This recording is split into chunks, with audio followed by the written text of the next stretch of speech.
Even in an AI-focused world, MacroEdge is in the business of focusing on you. We don't just understand our clients, we listen to what's said and illuminate on what's not.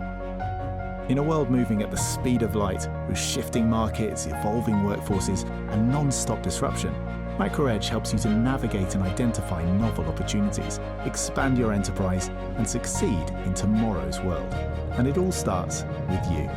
Put your enterprise and your perspective in the driver's seat. We're in the business of you.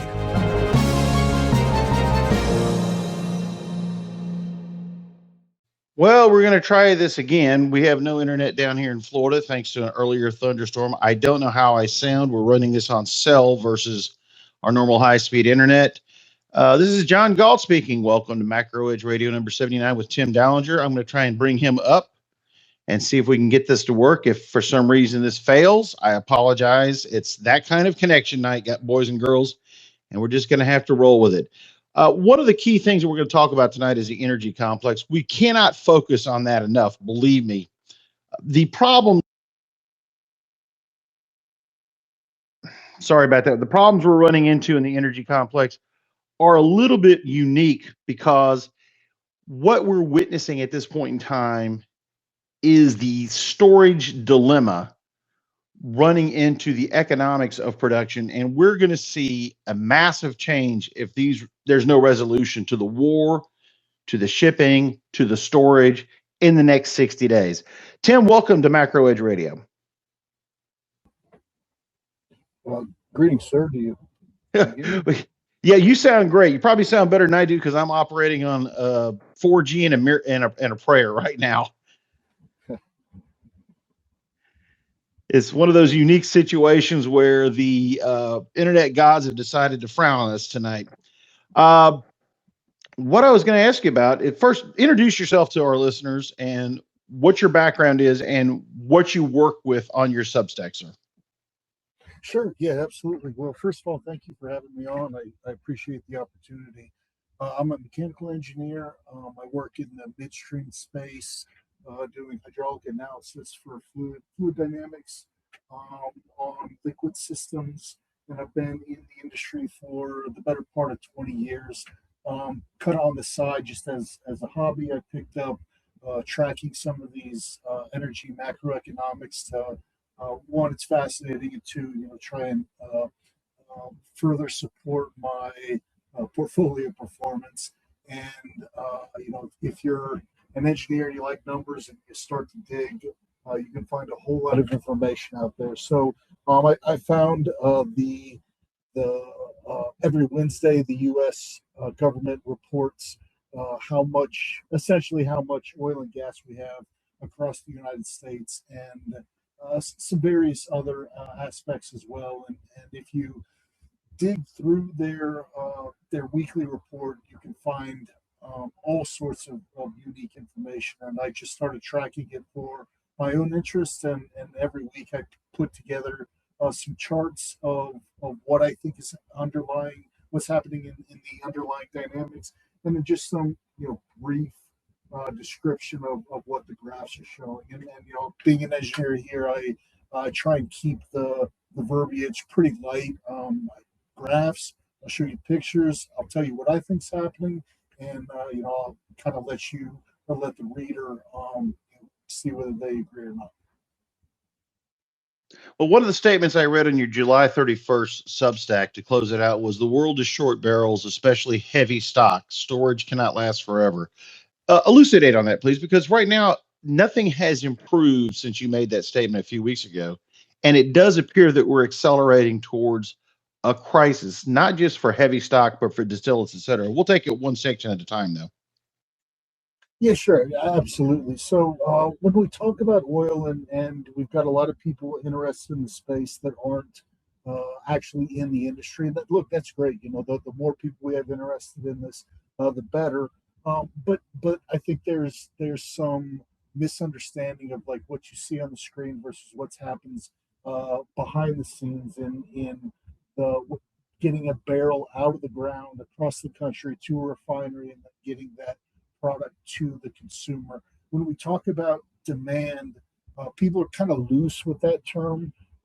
When we talk about crude demand, what we're actually talking about is we're talking about what refiners need to make the petroleum products that the consumer uses. So when we talk about, or when you hear someone talk about demand destruction, they really should elaborate as to whether they mean, crude demand destruction or product demand destruction. Because you or I, like, we don't use crude. We use gasoline, we use distillates, we use plastics, all the pieces that come out of the back end of the refinery. And so here in the United States, we do produce, we're one of the largest producers in the world. Most of our barrels that we produce are light sweet crude. The majority of that comes out of West Texas. And we refine about as much of that as we can. And the rest of that we export to the world. Our refineries were set up before the United States was a major player in production, and so most of our refineries run a blend of light and heavy, and so not quite half of what we run, more like a third of what the refiners run is a stock that we just don't produce here in the United States. So the good news is we get most of that from Canada, but we do get some of that from the Middle East, and previously we were getting some bunker fuel, which is in between a crude and still we were getting that from Russia.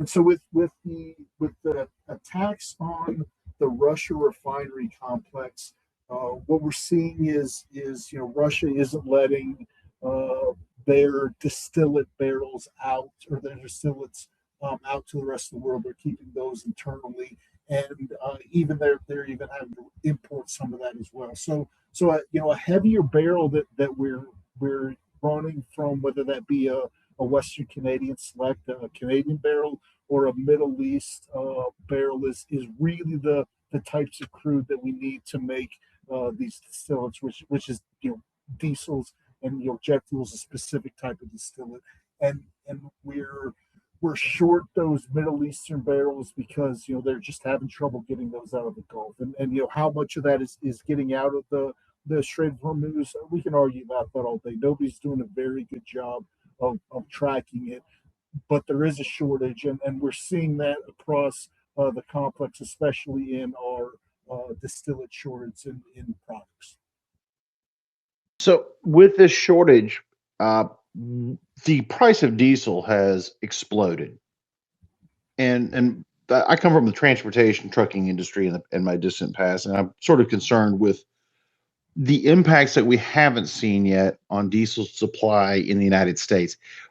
Yeah, I think we will not have massive shortages, but we will have supply chain issues and supply issues in this realm, which are going to increase costs. What is the projections from what you're seeing as far as shortfalls, and with the lack of any kind of buffer really for heavy versus sweet storage, isn't this going to be a major concern for the wintertime?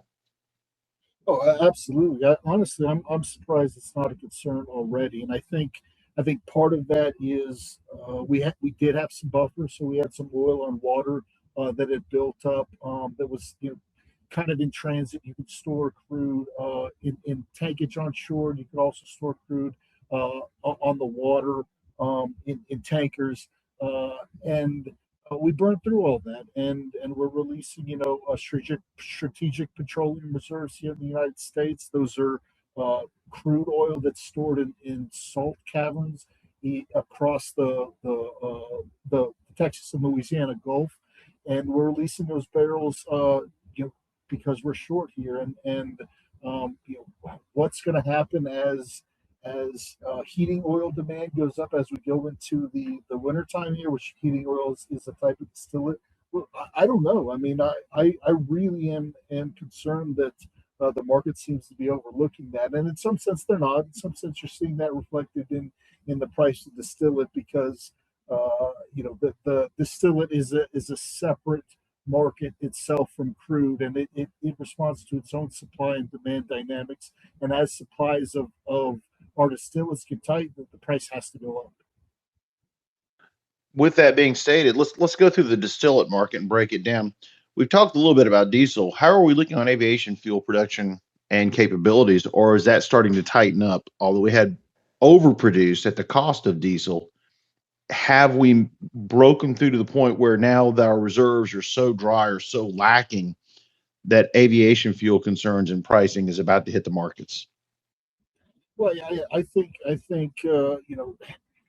it's hard to say. Some of this here is speculation. I don't want to try and get out too far over my skis as to what's going to happen. But a refiner has a little bit of leniency as to where they make their cuts. So try to make this simple. The most basic process in a refinery is a distillation tower where they heat crude oil and it separates out by density, and then they pull off certain densities, and that's what makes a gasoline, the light end of the barrel gasoline versus the heavier distillate. And where they make those cuts, they've got a little bit of room, and so you can make a little bit more jet fuel, but there's no free lunch. If you're going to make more jet fuel, then you make less distillate, and so somebody's got to make the decision as to which one of those they want more of. And generally speaking, that's price. That's dictated by price. If you're a refiner, you're going to want to make as much money as you possibly can. And aviation fuel is a more expensive fuel. It doesn't store as long. They're going to make aviation fuel as they can, but like we're seeing here, it's at the cost of distillate. So, are they? Are they going to change those cuts? Hard to say. As the demand for your heating oil in the wintertime goes up, I mean, probably. And then where do we start to see those shortages? There's somewhere across the chain. I mean, there's this is energy. This is mass. You can't create it. So rob Peter to pay Paul. That being said, we'll move to bunker fuel, because in the shipping industry, most people don't understand that bunker fuel is the cheap energy which fuels the large global fleet of freighters, container ships, etc. And the disruptions from Russia, in addition to the disruptions out of the Middle East, combined seems to have raised the price to levels we haven't seen in decades, perhaps. What is the outlook for some of these dirtier fuels that we run and use to power uh, the vessels that really are the backbone of commerce internationally? Oh yeah, I mean your bunker fuel. I mean that stuff. It's the bottom bottom of the barrel. Really, it's nasty stuff. It's thick, viscous, uh, very high pollutant.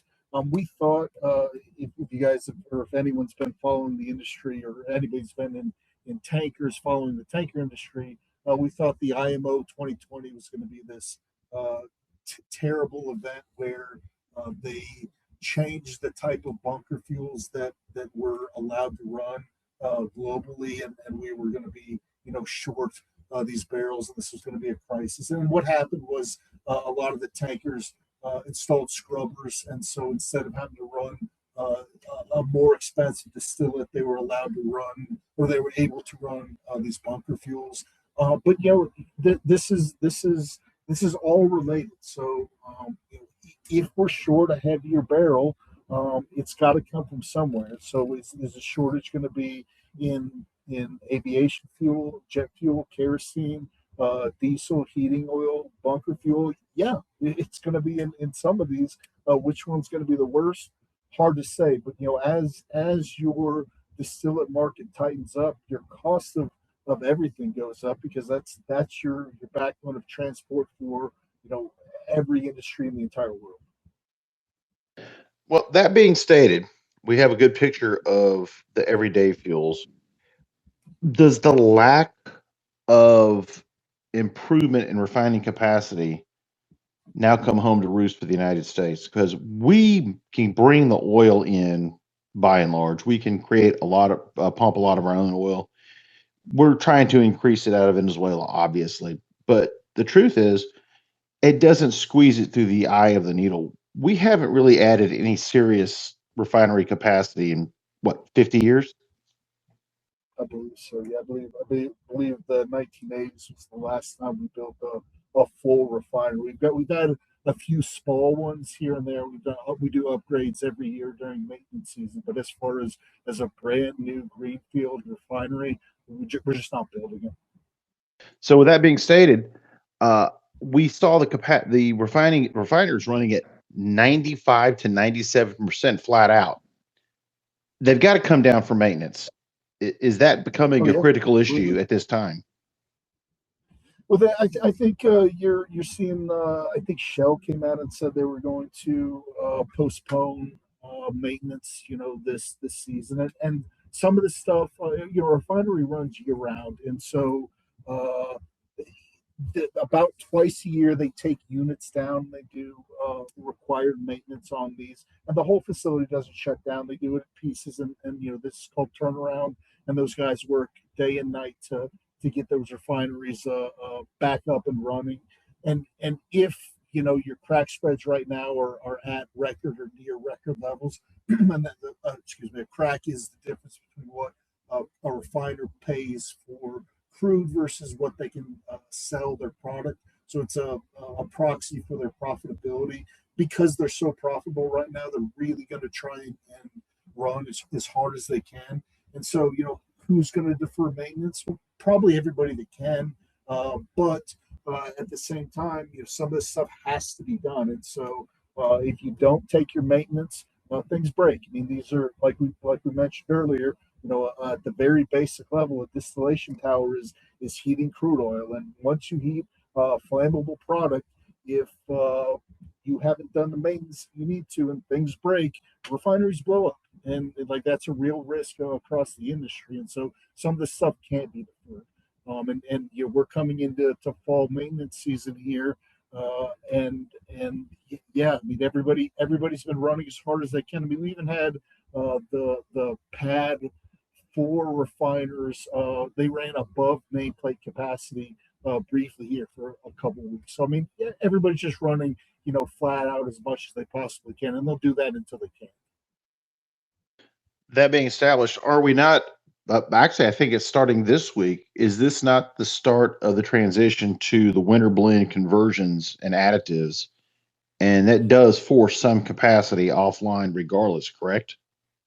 Oh yeah, absolutely. It does give you so when you run a winter blend, there's a limit on how you can make gasoline in the summertime versus the wintertime.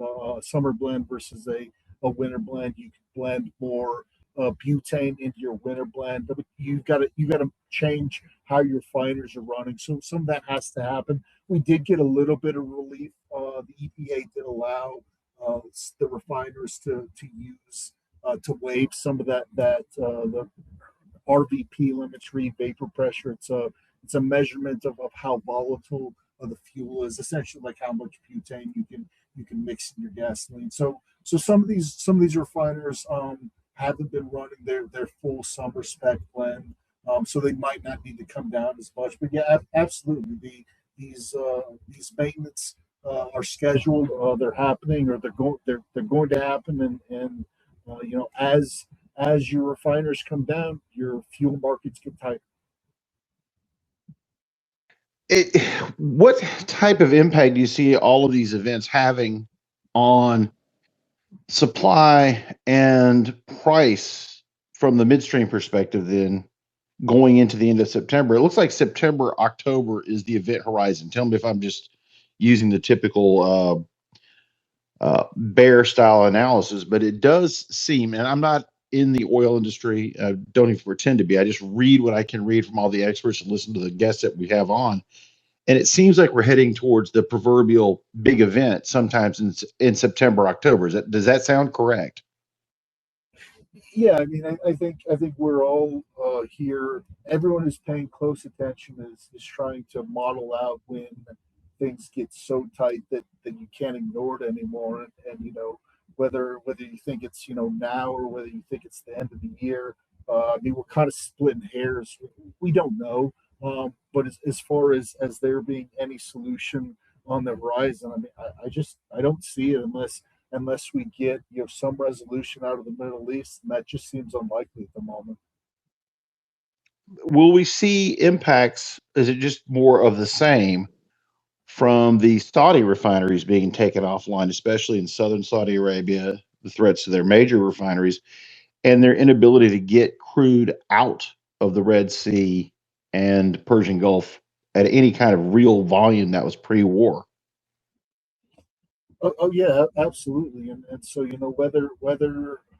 where the bottleneck is, whether it's crude coming out of the Middle East, or it's products that should be coming out of Russia, or it's crude that should be coming out of the Gulf Coast. When we start to see these markets become interrupted from these unique events that are all happening at the same time, uh, boy, it's hard to see how we're not looking at a crisis event. With that happening, when you say crisis event, are we starting to talk about a 1970s style shortage? I lived through that as a child. Um, I found out what $1 gas does to you as a teenager, which was a bit of a shock. When you start looking at those kind of pictures and that the people who have been through that, is that within the realm of possibility for the United States economy at this point in time in the next several months? Oh, I think so. As far as the U.S. running out of gasoline, I think that's pretty unlikely. Uh, we do refine a lot of our light sweet crude and can make gasoline out of that stuff. Uh, but when we're talking about our products, especially our transportation products here, being kerosene, diesel, and gasoline, we're short these barrels already, and we're short these barrels early. Uh, as this administration is looking at a November midterm election, they're certainly not going to want to see gasoline spike, and so what can they do to make sure that those gasoline barrels gallons stay home? Well, they we could very well see a product export ban. I think I know some people are speculating that we're going to see a crude export ban. I think that's pretty unlikely. We refine about as much light sweet as we can, and the rest of that light sweet goes out to the rest of the world. And so, if we were to put a ban on our crude exports, that doesn't really solve a problem here. They could buy themselves some time though if they have a product export ban. So as far as actual shortages, we're probably not looking at that, at least in the gasoline market. We could see that in the distillate market though. So you're saying that so the larger threat would be probably to diesel, Oh and yeah. that could be rationed, which I could visualize because of the impacts. And boys and girls who don't pay attention, trains run on diesel, agriculture runs on diesel, trucking runs on diesel, everything runs on diesel, despite everything you hear about EVs and nonsense like that. The efficiency of diesel fuel compared to other sources is not even near reality yet. And we have to sit there and make sure that we have a large productive base of distillates. And Tim's highlighted that. If we have to start rationing diesel, that changes the ball game and really does bring the inflationary pressure back to bear, does it not?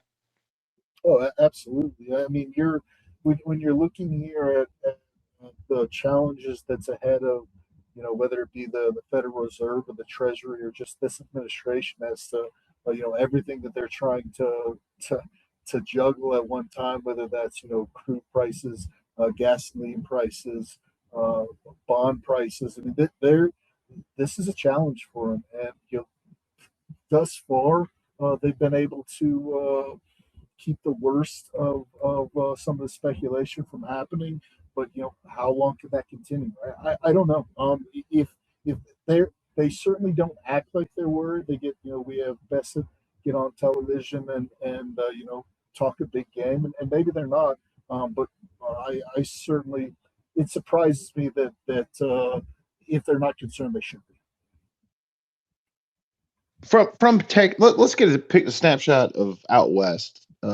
Usually, when these kind of situations occur, Texas is a boom town from border to border in every direction. Has that started again? the Texas oil boom once again, or is there a very much more cautious approach uh, to restarting exploration, et cetera? Because from what we take from the outsider perspective, it's like you guys get burned out west in Texas and other oil producing states so often. You get the rug pull right when you least expect it. Or is it a all out, let's make the money now and let's see what happens later? Well, I think we've seen our producers, especially our shale producers in West Texas, they're behaving differently than they have in the past. Previously, especially the management incentives was structured upon output, and so it was grow it at any cost. And so if you could grow your production, if the market was rewarding you for that, especially through your stock price, you were going to do that, and that meant sometimes even drilling a well at a loss. Now that we've lost a lot of capital through the space, your producers are acting and spending within free cash flow, and so because the crude price of crude is up, but it isn't up as much as what we'd expect based upon the outages that we're seeing, and because the cost of production is also up, we're just not seeing a whole lot of response from these producers. And so, Boomtown, I mean, I'm not seeing it. I mean, the if prices, if prices are suppressed, and whether that's based upon tweets at the right time or odd short barrels in during times of low volume, they've been able to keep whoever they is have been able to keep the price of crude down, and until price goes high enough to incentivize these producers such that they can hedge out their production in the future. So when we're talking about a WTI or a Brent barrel, most people are looking at that front month, and that isn't what your producers are looking at. Your producers are looking at the futures curve, and so they're looking at what can I sell a barrel, say 6 months from now, because I know how long it's going to take me to get my rigs out on the field and produce, and my wells fracked, and get that barrel to market. And if the price isn't high enough out of the future that I can sell that barrel at a profit right now, I just want to put rigs to work. And I mean that's what we're seeing here. Before we go any further, let's take a quick moment. Tim, promote your Substack and where they can find you on social media. Sure. Yeah. I'm my Substack is, I think it's Tim Dallinger at Energy Analytics. You could Google it. I mean, it's under my first and last name. It's not anything fancy. I'm not selling anything. This is free. Every week you can look at the charts or you can ignore it. It doesn't matter to me. And it is a very good website for getting a breakdown, folks, if you want to look at the charts and see where production and where storage is heading. It's a good primer. I took a look at it and I recommend it to all of our listeners. I'm going to follow up on that. MacroEdge.net/ozone, MacroEdge.net/ozone. Get your 2-week free trial. Stay tuned. See what's coming up. MacroEdge.net/ozone. Tim, going on with that, we hear the story now that the boom in the shale industry is beginning to has surpassed the proverbial peak production. Now, I know there's all kind of new techniques and all kinds of new science being applied to this. I don't understand it. I'm not an engineer. I'm not an oil guy. But are we reaching the end of the productive fields or the easy low-hanging fruit in Texas, in the Dakotas, et cetera? Well, we're seeing shale basin decline across all the basins. On one hand, that sounds scary that we're running out of oil, and that's not the case. We're not running out of oil, but your tier one acreage, your acreage that was cheapest to produce, we're burning through that, and so some producers are into their tier two acreage, and what that means is just that costs go up, and so if you're trying to manage your capital and it costs you more to produce a barrel, you're going to be more careful with how you spend your how you invest in your field production. And so, there's a certain amount of capital that needs to go into production just to keep your production flat, because every well declines and our shale wells decline faster than our conventional wells. And so, that's the treadmill effect that you may hear people talk about. Now, honestly, shale's been, way more resilient than I expected. I really thought we'd have an issue with these declines, these big steep declines. I thought we'd already see that. So in some sense, I don't want to make too many predictions about the death of shale, because we've been saying that for quite some time, and those cowboys out in West Texas certainly seem to figure out how to get a barrel to market.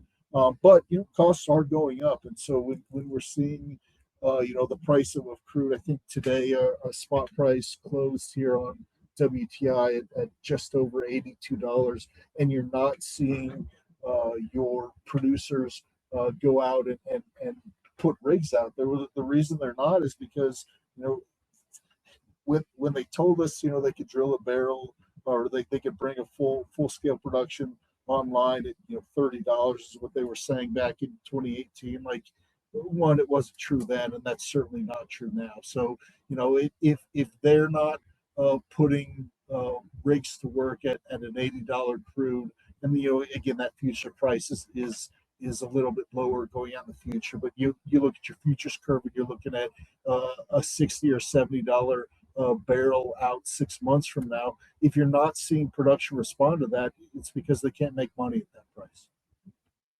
Okay, with that being said, my big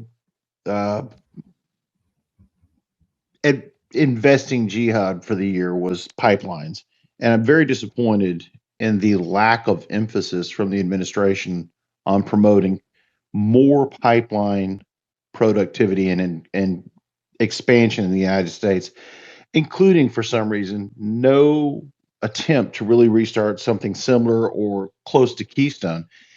Is the lack of pipeline and refining capacity going to finally catch up to us with this crisis?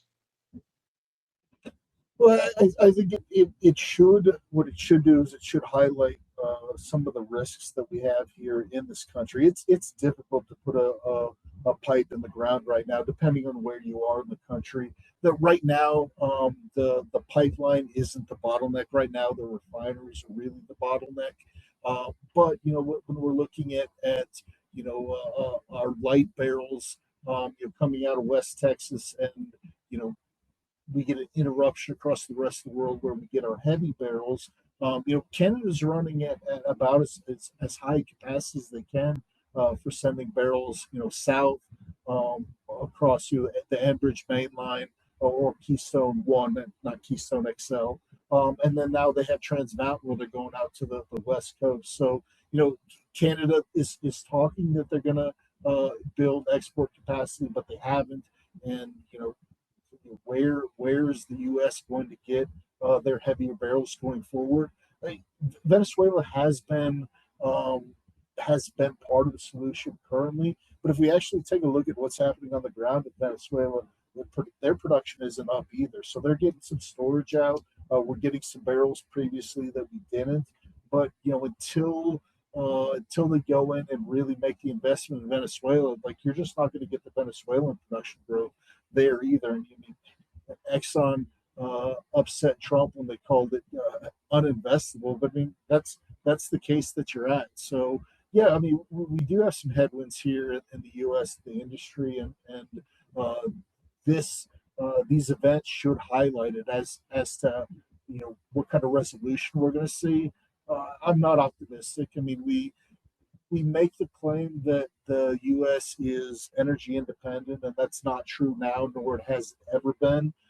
We could very well be much closer if we looked at like the dynamics of North America versus the rest of the world. But until we normalize our trade with Canada, we're short some of the stuff that we need here, and so we could build out our refining, but when your average consumer believes that oil is going to be gone in 10 years because of electric vehicles or whatever other energy source it is. Who's going to spend $10 billion building a new refinery? We're just not getting that kind of capital spend on a big project like that. And so we've got issues ahead of us. With all that being said, we've done a decent job with natural gas, and Oh yeah, absolutely. yet we still don't seem to want to expand the network to small and intermediate size utilities, generating capacity, whereas Florida finally has gotten pipelines, natural gas pipelines, all the way down to Miami after decades of my living here. It seems weird that there's not more emphasis on this cheaper alternative source of energy to produce electricity, and this insistence on the insanity of the so-called green energy complex, which has proven itself unreliable, as Texas illustrated several years ago during the winter storm.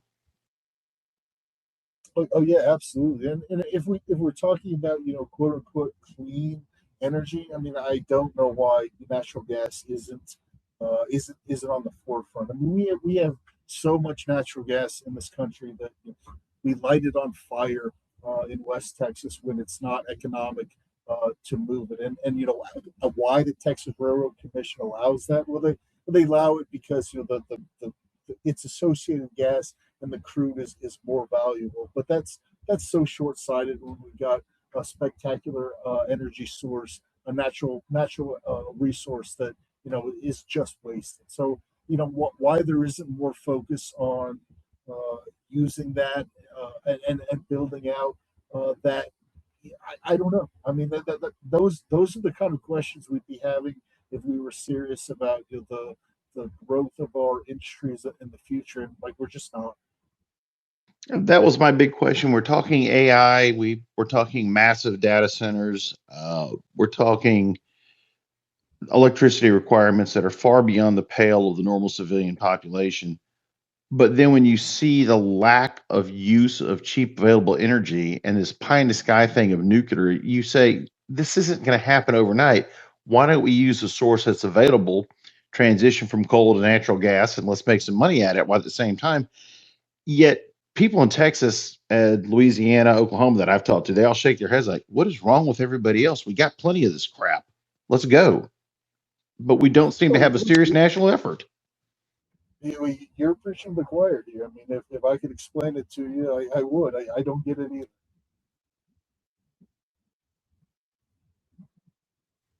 You still there, Tim? Or am I still here? Yeah. Okay, sorry about that. Yeah, I got I thought you. it might have been me.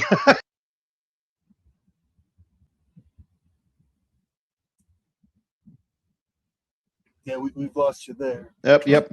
Okay, well, we're trying to keep this thing up here. This stupid internet connection is Verizon 4G versus my normal high speed, so we're going to wing it. Byproducts.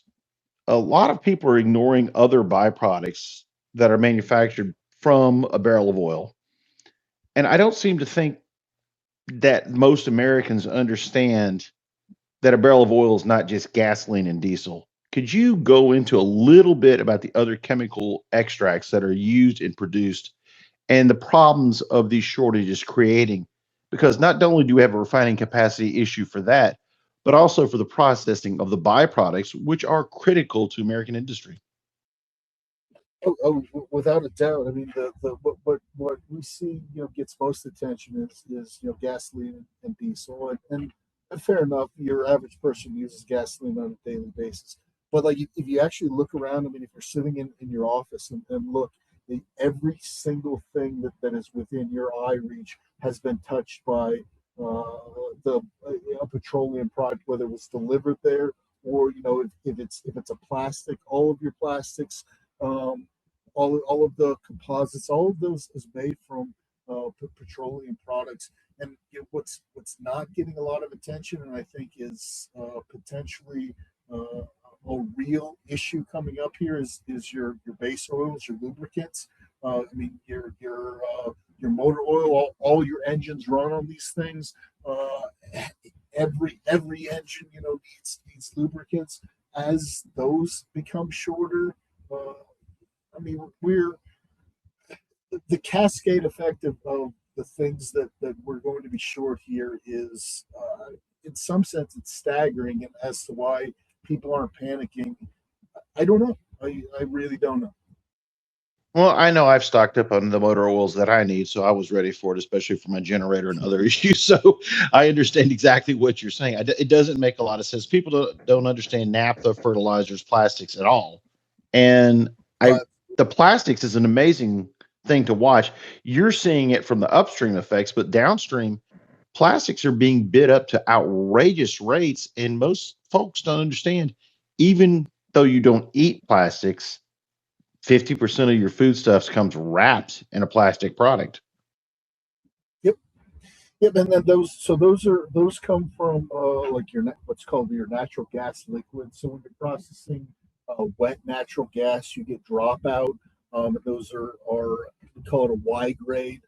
So it's not quite a gas, it's not quite an oil. The in between is condensate, which is a really light oil. And that's where we get the stocks to make all of these plastics. These are your high carbon chain C6, C5, C6, C7 products. And yeah, this is in everything. Your petroleum products. Those individuals that have their own agenda against petroleum products. Look, I understand, but your entire modern lifestyle is depends upon these products, and so unless you're willing to change, every way that you live, then these are a necessity for modern life, and you can take them for granted until you don't have them anymore. So we're this is one of those things that nobody worries about it until they do, slowly and then suddenly. And so, are we going to see panic? I don't know, but if we do start to have real shortages in some of these products that people don't even realize come from petroleum, I mean that's when this problem gets real. Going back to it, China is known for their so-called teapot refineries. Why haven't we built a large spread in the friendly states? In your opinion, I know this is just an opinion part, because if I knew a way to do it, it'd be a great investment. But 50 to 150,000 barrel per day production in a small refinery that serves a regional area seems to be a logical approach to solving some of the shortage issues, but there doesn't seem to be a drive to invest in it. And it seems that we're going to go for the other alternative pie in the sky dream stuff where the unicorns poop something magically into your gas tank, or you're going to drive an EV. There doesn't seem to be any realism to that approach. What do you think the industry would do if they were given the green light to open those smaller refineries in large numbers and get exemptions from environmental insanity, et cetera? I mean, that's a good question. I think that the environmental issues are a concern. I also think it's capital. I think access to capital is still an issue here, and if you don't have if you're spending within cash flow, you can't borrow capital to build these out, then they're not going to get built. And so could they be built? Sure. In places across the Gulf states, probably. Why aren't they? I guess the argument is like they can't make an economical case for it. It doesn't make sense to me, but I'm not the one making these decisions. I'll buy that, because economically speaking, as long as the oil is above $65 a barrel, it seems like it would be a win-win. And based on what's happening in the Middle East with so much capacity being taken offline, let's take Qatar, for example, losing 20% of their natural gas production. That's a ton of production coming offline globally. Add in all what's going on in the Black Sea, et cetera, embargoes. It really does feel like there's opportunities there, but we don't have a common sense, unified approach to our energy policy to address it. Absolutely. I mean, like every time that I hear someone get on TV and talk about the U.S. being energy independent, and I just roll my eyes because one, it's not true, but two, like it could be. It actually could be. We could spend the time and the money and work with our strategic partners here in North America, be it Canada and Mexico, and then even South America, and we could be less reliant on a global scale, but we're not. And so, the globalization works until it doesn't. So when we start to see interruptions across these supply chains, um, they they don't get real until your average person uh, until it shows up in your average person's door. I mean, if we think back to COVID, most of us didn't even realize that being short toilet paper was a possibility, and those are just things that you take for granted. And as supply chains get interrupted, regardless of what that supply chain is, these are complex systems that we can't predict where those shortages show up. But until they do, people will ignore I wish you hadn't brought up COVID. I still wish I'd taken the offer to get paid $30 a barrel to fill up my swimming pool with oil. it. Well, I tell you what, that day where that contract expired negative, my phone was just ringing off the hook from friends asking where they could get paid for oil, and like, boy, I was trying to explain that like it just doesn't work that No. way. What you're hearing is not reality. So people got upside down on a contract. It is nobody's giving away free oil to put in your swimming pool. But it would have been fun. They would. Absolutely, Tim. Let's go back to the some of the myths that we're hearing now. I mean, I've heard some of the pie in the sky stuff. People are misinterpreting what Chevron said. Guyana is not Venezuela, is it? No, I mean, so if we're looking at some of the main growth factors in the entire world, Guyana is a highlight. I mean, that's where Exxon's spending quite a bit of capital. I think we should be careful about Venezuelan production. These, you know, when it's reported that Venezuela is just this wealth has this wealth of energy, and that's where we should be focusing on. It's true. Yes, they do have oil. It's a high sulfur oil. But as to how much, like we have to remember that OPEC uh, they self-report how much production and capacity that they have, and so these aren't third-party, independently verified amounts, and so when Venezuela says they've got all of this oil, well, they they revised how much oil that they estimated they had back in, I want to say it was the 80s, because they were looking for capital to come in and produce it. And so I think we should probably be careful um, of taking people at their word for it as to where the growth in the world is going to come from. Yeah, I noticed that South Africa decided to shoot itself in the foot today and block British Petroleum from exploration offshore, which next they're just going to move to Namibia and Angola. Why are we seeing so much rejection, or do you think it's what we saw also in the 90s and 2000s? I had a friend who spent a lot of time in Venezuela, and he said every time he landed in Caracas, the first thing he saw was 12 Chinamen, and he was dealing against the Chinese oil produce companies. And it really became a challenge to beat them because every South American country he went to, he was running into the Chinese national oil company. And it was like, well, how do you compete against that? Because you're sitting here from the perspective of an American multinational, but they've got their entire government backing them, and they'll subsidize the hell out of it to buy that access. Then you go to a place like South Africa, which is dying for incoming funds, and they deny British Petroleum an opportunity to explore there.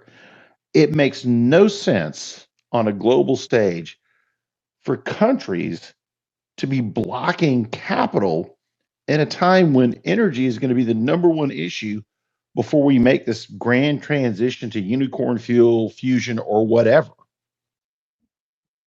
Oh, yeah, without a doubt. I mean, when we're talking about more modeling out the future, we're talking about where does future demand look like? It's up. Like demand is up, and when we're talking about alternatives to oil, then sure, absolutely, we do need alternatives to oil, but we need all the energy that we could possibly have. I mean, the one of the reasons that the United States was so successful early on was cheap coal, and China knows this, and anybody that has affordable energy, I mean, that's going to fuel all of your industries. And so, why we're not looking at every potential option for affordable energy, I don't know. I really don't. If you're a sovereign country that has these resources, why you're not looking for partners to come in and help extract them? Again, I don't know. I mean, you could make the argument if you were a country that wanted to nationalize your resources and say these are for us and we're not going to export them to the rest of the world. That makes sense. And in some sense, I think you could make that argument with our natural gas. I mean, how much sense does it make to be exporting natural gas liquids to the rest of the world when we need energy ourselves? And I just don't think anybody high up has sat down and taken a look and thinking about where we're going as a country moving forward from an energy reliability aspect. Well, as we get ready to wrap the show up, I've got one key question for you. So I'm going to give you a long time to answer this. And it's the question I think everybody who is a listener to MacroEdge has. And I'm not trying to speak for them, but I can read the room, especially when we've had so much concern about numerous other issues. But the one issue I have is, what do you think in the oil market data, be it distillates, et cetera, we should be keying in on over the next 60 days? Because it doesn't appear we're going to get any kind of peace agreement. It doesn't appear the Iranians are going to relent in sinking ships, attacking tankers, et cetera, nor the Houthis. With that being said, what do you think we should be looking at in the oil complex to say, okay, here's where the first cracks appear and here's what you're looking for? Well, in some sense, it'll be pretty obvious because I mean what what what what the administration is going to try and keep under wraps is they're going to try and keep gasoline down for midterms, and as to how effective they're going to be at this, uh, I'm skeptical, but they're certainly going to try, and you see that on the corner, you see the price of gasoline on every street corner, and so um, you watch gasoline prices. If you're really down here in the weeds, you can look at crack spreads. 321 crack spread is pretty easy to find. If you're looking at investment opportunities, these refiners are just making just an astronomical amount of money, and you can make the argument that they've already run, and they certainly have. I mean, some of these U.S. refiners are up; their stocks are up 100% on the year. And, can that continue? Look, I don't know, but there's there's nothing that looks like it's going to solve these underlying issues, and some games can be played on the front end of the crude price, but the products, there's just not much you can do when you're short a barrel of or a gallon of fuel, which your consumer actually uses. So